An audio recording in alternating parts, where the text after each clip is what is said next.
Teacher, तवानाई किसे कहते हैं? बच्चा, टीचर, जिस तवे पे नाई बैठा हो उसे तवानाई कहते हैं।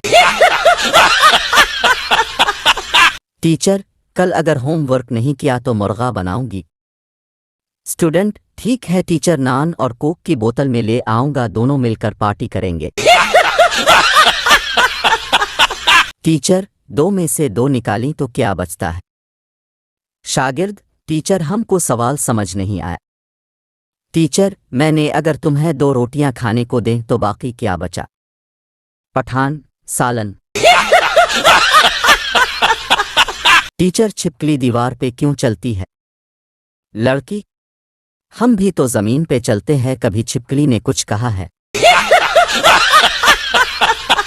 टीचर, इतनी देर से क्यों आते हो तुम? पप्पू। टीचर, रास्ते में एक बोर्ड है जिस पर लिखा है आगे स्कूल है, आस्ता चली।